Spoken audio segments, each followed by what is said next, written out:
तर पनि मैले चाहिँ मेरो रेसिपी सेयर गर्नलाई मैले यो सानो भिडियो बनाएको है सो सधैँ जसरी कराही तताउने तेल हाल्ने अनि मैले चाहिँ यता आज फर्स्ट टाइम त्यो टमाटर ग्राइन्ड गरेर बनाउने रेसिपी देखेको थिएँ कि टिकटकमा अनि मलाई पनि कस्तो ट्राई गर्न मन पऱ्यो कि अनि मैले चाहिँ यता टमाटर रेडी गरिसकेको थिएँ होइन अनि त्यो टमाटरमा चाहिँ अब के मसला लाग्ने हो के हालिन्छ है त्यो मिक्स गरेर एक साइडमा मैले राखेँ अनि यता मेरो कराही चाहिँ तातिसकेको थियो गाइज अनि मैले त्यसमा तेल हालेर मेथी पनि फुराएँ मेथी चाहिँ फुराउँदै खै के गर्दै म बिजी भएँ कि क्या हो मैले त यो मेथी त कालै पारेछु गाइज हुन त कालो त कालै नै पार्ने हो होइन तर पनि अलिकति धेरै नै कालो भयो जस्तो लाग्यो सो मैले यसमा तपाईँको प्याज फुराएँ प्याजलाई चाहिँ हल्का ब्राउन बनाउने कि गाइज है अनि त्यसलाई मैले यसो हल्का चलाएर ओरेर हल्का त्यो मजाले पाक्न दिनु पर्यो नि त सबै प्याज होइन अनि प्याजलाई चाहिँ टक्क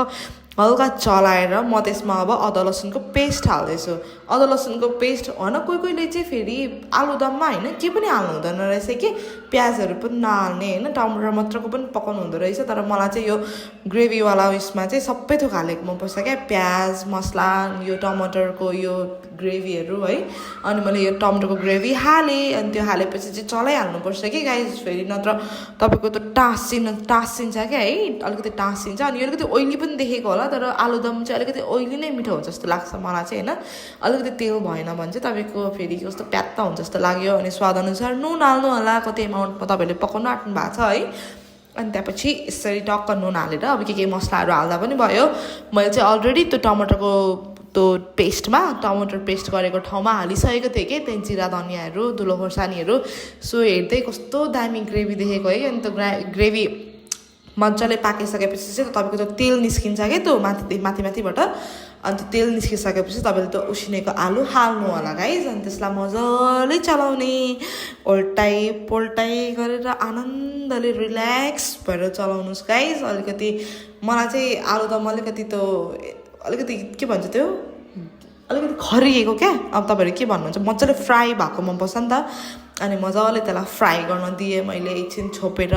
चलाउँदै छोप्दै निकाल्दै होइन अनि त्यो मजाले फ्राई भइसकेपछि चाहिँ म पछिबाट त्यसमा के हाल्छु भने गाइज सबैको फेभरेट आलुदममा धनियाँ त अब आलुदममा प्रायः कसैले पनि छुट्याउनु हुन्न होला होइन अनि त्यसको माथिबाट चाहिँ म धनियाँ हाल्दैछु होइन अनि हामीले चाहिँ आज बेलुका यो रोटी र आलुदम र सुक्खा रोटी खाने भनेको थियौँ क्या अनि त्यही भएर नयाँ स्टाइलको आलुदम ट्राई गरिदिउँ न भनेको थिएँ यस्तो मिठो भएको थियो गाइज यस्तो मिठो भएको थियो तपाईँहरू पनि प्लिज यो तरिकाले पकाएर खानु कि तपाईँहरू पनि ओहो निर्जलाले भनेको सही रहेछ भन्नुहुनेछ बाबा